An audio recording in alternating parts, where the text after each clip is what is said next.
தியேட்டருக்கு போனா நீங்க ஃபர்ஸ்ட் 2 3 நாள் நீங்க 50 டிக்கெட் எடுத்து ஆள் அனுப்புங்கிறாங்க.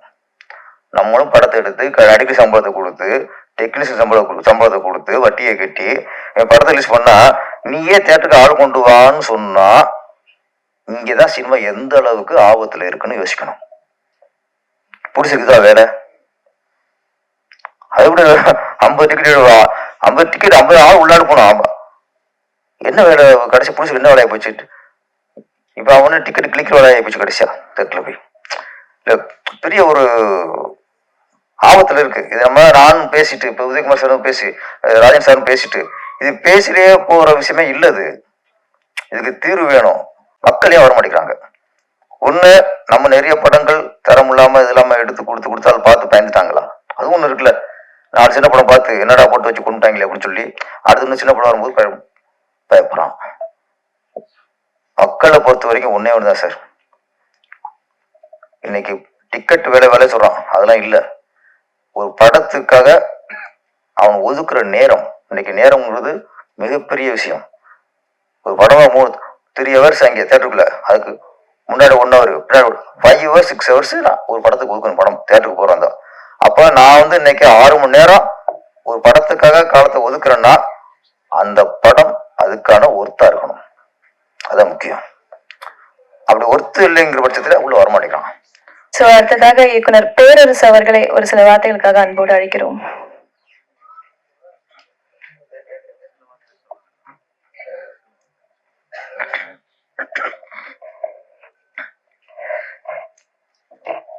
அனைவருக்கும் வணக்கம். கண்ணீரா நீரா அப்படிங்கிறது ஒரு பெண்ணோட பெயர். ஆமா, அந்த நீராவை கண்ணுக்குள்ளே கதாநாயகன் வைத்திருக்கிறாரு. அதான் கண்ணீரா. நான் பசங்க கண்ணீரா அப்படிங்கும்போது நம்ம கண்ணுல இருந்து நீரை சொல்றாங்க இருக்கு. அதான் டெய்லி பார்த்துட்டு இருக்குமே.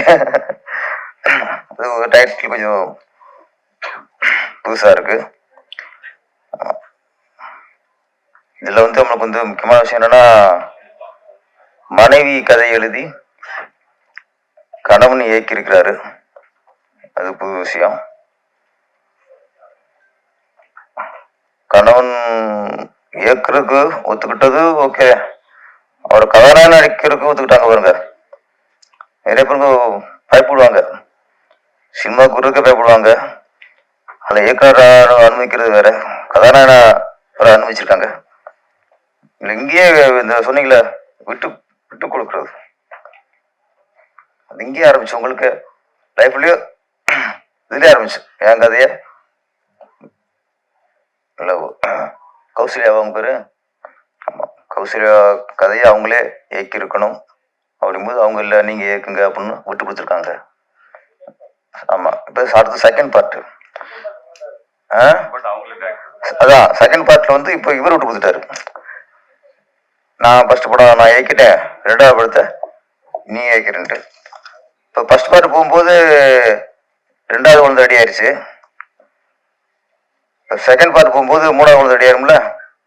ரொம்ப அவர் ரொம்ப ஆரம்பிக்காரு ரோபசங்கர். என்ன அவர் வந்து நல்ல செகண்ட் பார்ட் போகும்போதே 3வது குழந்தையும் ரெடி ஆயிடும்.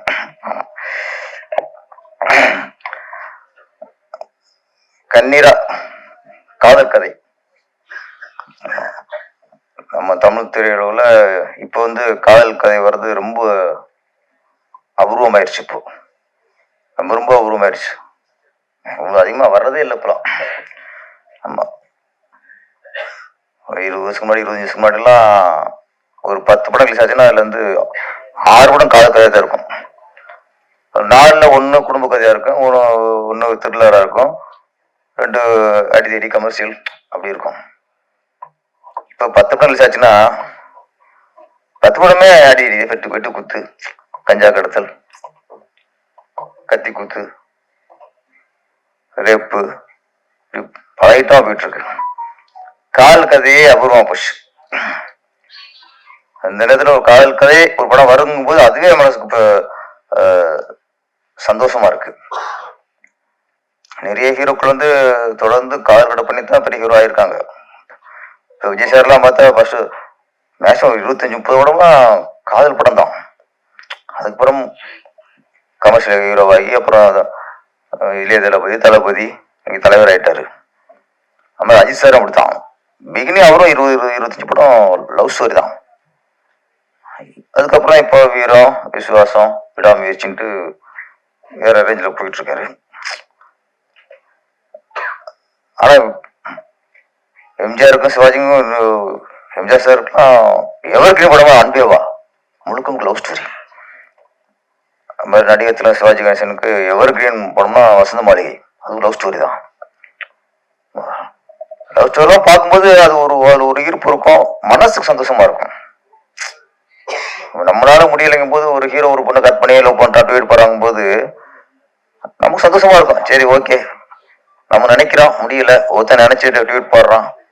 ஆமா, இப்ப அதுக்கு இல்ல, இப்ப நம்ம கத்திய கருத்து நினைக்கிறோம், கொலை கொண்டு நினைக்கிறோமா?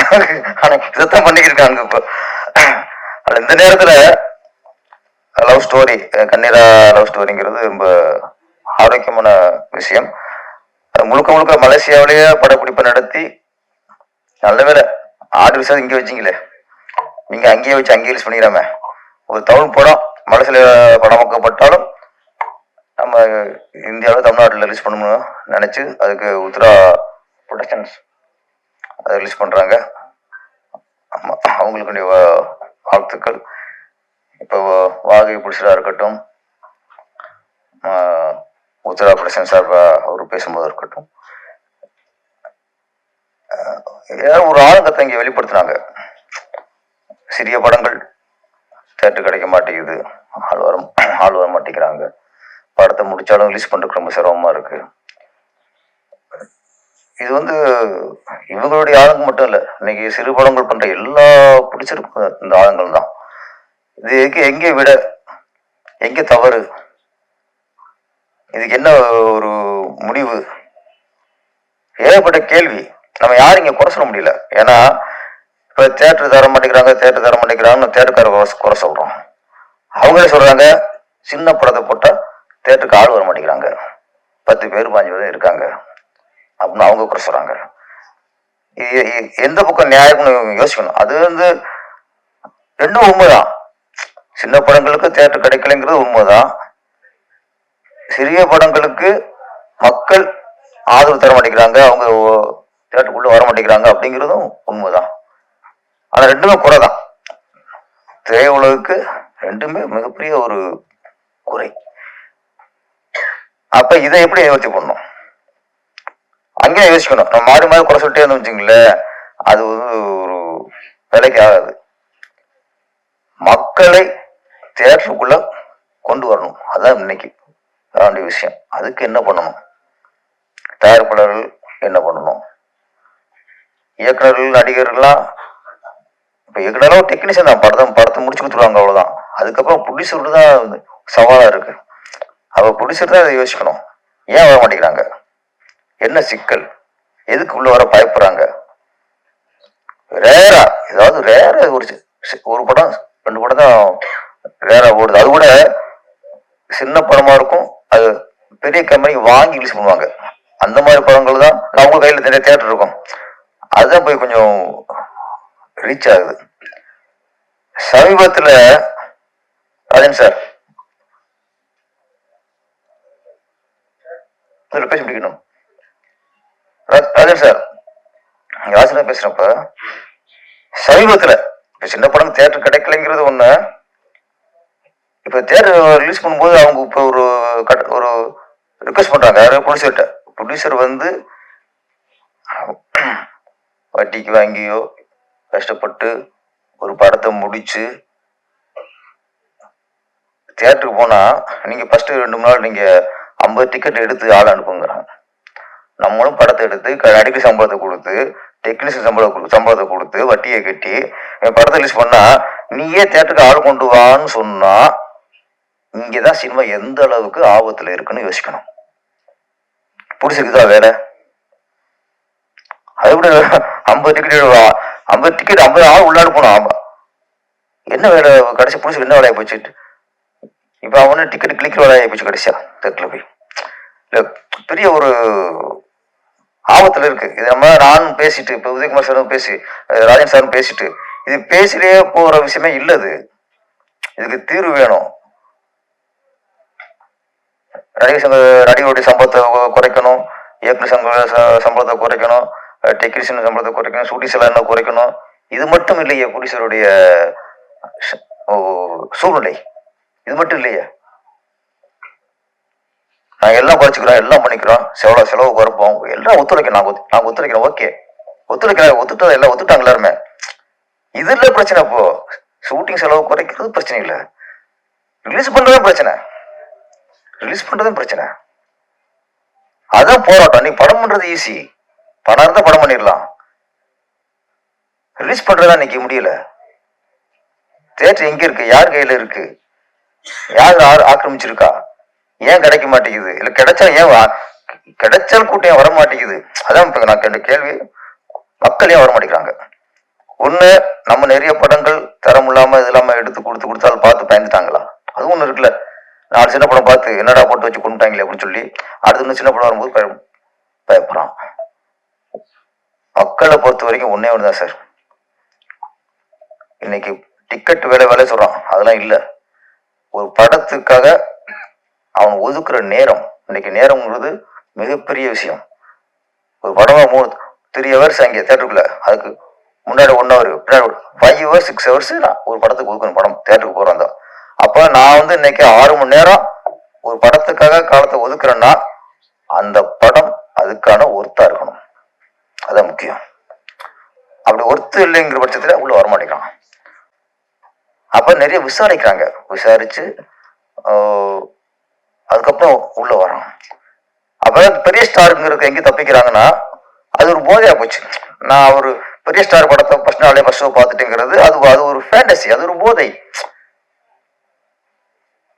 அப்ப அதுலதான் தப்பிக்கிறாங்க. பெரிய படம் தப்பிக்கிறது எங்கன்னா இந்த போதை தப்பிச்சுறாங்க. ஃபர்ஸ்ட் ஷோ அப்படின்னு போய் கூஞ்சுறாங்க, 2-3 நாளும் போய் பாத்துறாங்க. அது படம் நல்லா இருக்கு நல்லா இல்லைங்கிற அதுக்கு அந்த ஆராய்ச்சி அங்கே இல்ல. சின்ன படங்களுக்கு தான் மக்கள் இது நல்ல படமா போய் பார்க்கலாமா, இதுக்கு டிக்கெட் கொடுத்து போய் பாக்குறது ஒருத்தா, இதுக்கு 6 மணி நேரம் நம்ம ஸ்பெண்ட் பண்றது ஒருத்தாங்கிறது எங்க பண்றாங்க? சின்ன படத்துக்கு மட்டும்தான் இந்த ஆராய்ச்சி. பெரிய படங்களுக்கு போய் விழுந்துறாங்க. அப்ப சின்ன படத்தை காப்பாத்துறதா இன்னைக்கு நம்மளுடைய வேலையா இருக்கணும். மக்களை வரவழைக்கிறதுக்கு என்ன வழி? டிக்கெட் விலையா அது கொஞ்சம் அதுக்குன்னு சில தியேட்டர் ஒதுக்கணும்.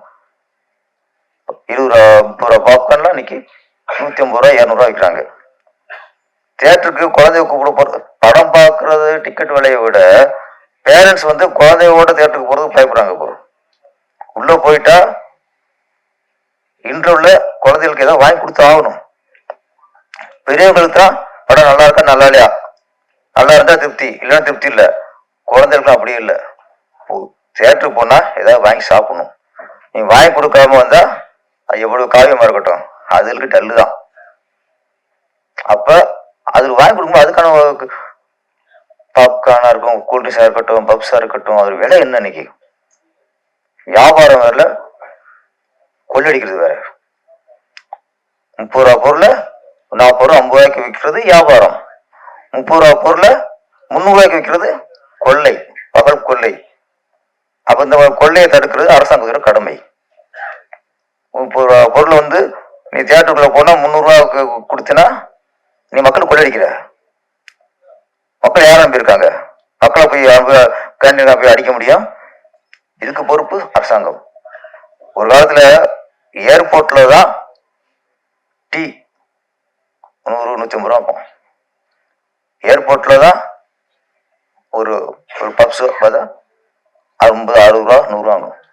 இன்னைக்கு ஏர்போர்ட்டை விட தியேட்டர்ல தான் இந்த கேண்டீன் உள்ள பொருள் ரேட்ல ஜாஸ்தி. அப்ப கேண்டீன் நடத்துறவங்க அவங்க இஷ்டத்துக்கு விலை ஏத்திக்கலாம்னா அதுக்கு அரசாங்கம் கண்ட்ரோல் பண்ணும்ல. இதையும் கண்காணிக்கணும். ஒரு டிக்கெட்டை நாங்க பிளாக்ல வித்தா 150 டிக்கெட்டை 200 ரூபாய்க்கோ 250 ரூபாய்க்கோ வித்தா அது பிளாக் டிக்கெட், சட்டப்படி குற்றம். கரெக்ட் தானே? அப்ப 100 ரூபா 30 ரூபா பாப்கார்னை நீங்க 150 ரூபாய்க்கு வித்தா அது சட்டப்படி கரெக்டா? தப்பு தானே? அப்போ ஒரு பொருளுக்கு என்ன நிர்ணயம், அதுக்கு நீ வெளியில் ரோட்டு கடை போட்டால் ஒரு 10 ரூபா லாபம் வை, ஒரு கொஞ்சம் ஏசி ரூம் வச்சா 20 ரூபா லாபம் வை, தேட்டரா மாலை ஒரு 30% வை, 20% 30, அதாவது 30ங்கிற 3 வரைக்கும் எங்கே இருக்கு? இதனால ஃபர்ஸ்ட் இதெல்லாம் ஆராயணும். நம்ம இதெல்லாம் ஆராய்ச்சி பண்ணி சும்மா தேட்டருக்கு வர முடிக்கிறான்னா நம்ம வர வச்சு போட்டு கொண்டு வரோம். அவனை போட்டு எதை எடுத்தாலும் வந்து கொள்ளை அடிக்கிறோம். கார் பார்க்கிங் கொள்ளை, கேன்டீன்ல ஏதாவது கொள்ளை. இன்னைக்கு இவங்களாம் பேசும்போது அப்ப வாங்க பிடிச்சாரு அவ்வளவு சந்தோஷமா பேசிக்கிறோம்ல சின்ன பிள்ளை பிடிச்சாரு. ஏன் இன்னைக்கு வந்து ஒரு படத்தை ரிலீஸ் பண்ணிட்டு இன்னைக்கு வந்து அர்த்தத்தோட பேசுறாருன்னா, இதெல்லாம் நம்ம வந்து தியேட்டருக்காரங்களை குறை சொல்றதும் தப்பு, மக்கள் குறை சொல்றதும் தப்பு. தப்பு நம்ம மேல வச்சுக்கிட்டு நம்ம வந்து ஒரு கண்ட்ரோல் பண்ண முடியல நம்மளால. அதை ஆராய்ச்சி பண்ணணும், மக்களை உள்ள கொண்டு வரதுக்கான ஆராய்ச்சியை பண்ணணும். நான் எதிர கேள்விப்பட்டதான், பிடிச்சிருந்தா நீங்க 50 டிக்கெட் 5 நாளைக்குள்ள அனுப்புங்கன்னா எப்படி அனுப்புவோம்? இதெல்லாம் ரொம்ப வேலை கேட்கும்போது. நம்ம கண்ணீரா வந்து மலேசியா வந்து படத்தை ஒரு எடுத்து இங்க கொண்டு வந்திருக்கிறாரு. உன்னுடைய ரிலீஸ் ஆகும், ரிலீஸ் ஆகி உன்னுடைய லாபம் அடைஞ்சிடும். அதுக்கான உத்தரா ப்ரொடக்ஷன் வந்து அதுல வாங்கியிருக்கு. அவங்க வந்து அனுபவம் இருக்காங்க, இவங்களும் அனுபவம் இருக்காங்க சார். சில பேர் அனுபவம் உள்ளவங்க வாங்கி பண்ணும்போது அவங்க நேரம் தெரியும் எங்க தேட்டர் பிடிக்கிறது, 6 மணி தேட்டர் பிடிக்க தெரியும். சிலருக்கு எதுவுமே தெரியாம மாட்டிக்கிறாங்க. கொஞ்சம் சினிமாவை காப்பாற்றணும்னா மக்கள் உள்ள வர்றதுக்கான நம்ம முயற்சியை பண்ணுவோம். அதுக்கான நம்ம தயார்படும்போது அதுக்காக யோசிக்கணும், அதுக்காக சிந்திக்கணும் என்ன பண்ணலான்ட்டு. அரசாங்கத்துக்கும் பொறுப்பு இருக்கு, அரசாங்கத்துக்கும் பொறுப்பு இருக்கு. டிக்கெட் ரேட்டும் சரி, எதா இருந்தாலும் அதை கண்ட்ரோல் பண்ற பொறுப்பு அரசாங்கம். ஏதாவது சரியா இதெல்லாம் கொஞ்சம் கண்ட்ரோல் பண்ணாதான் மக்களும் கொஞ்சம் உள்ள வருவாங்க. கண்ணீரா படம் வெற்றி அடைந்து கண்ணீரா 2வது பாட்டு அது சீக்கிரம் முடிச்சிருங்க. ஆமா, நல்ல ஒரு அதை விட்டு கொடுக்குறது சொன்னீங்க, அதுதான் விட்டு கொடுத்தா தான் எல்லாமே. ஒரு மனைவிக்காக எதையும் விட்டு கொடுக்கலாம், ஆனால் மனைவி விட்டு கொடுக்க கூடாதும்பாங்க. அது மாதிரி கணவனுக்காக எதையும் விட்டு கொடுக்கலாம், கணவனை விட்டு கொடுக்க கூடாது. ஆனால் அது மாதிரி இருந்து உங்க லைஃப்ல நம்ம நல்ல ஒரு மனைவி அமைஞ்சிருக்காங்க. கதையை கொடுத்துருக்காங்க. ஃபர்ஸ்ட் எதை வேணா கொடுக்கலாம், கதை கொடுக்க மாட்டாங்க, கதை கொடுக்க மாட்டாங்க, கதையே கொடுத்துருக்காங்க. ஆனா உங்க சந்தோஷத்துக்கும் என்ன தொடர்ந்து கௌசல்யா மேடம் வந்து கண்ணீரா 1, கண்ணீரா 2, அதுக்கு ஒரு வேற டைட்டில் 2 முடிச்சுங்க. 3 இங்கே கொஞ்சம் தாங்க மாட்டேங்குது, இப்போ 2 தாங்க மாட்டேங்குது. இப்போ நிறைய தொடர்ந்து படம் பண்ணணும், தொடங்கி ரிலீஸ் பண்ணுங்க.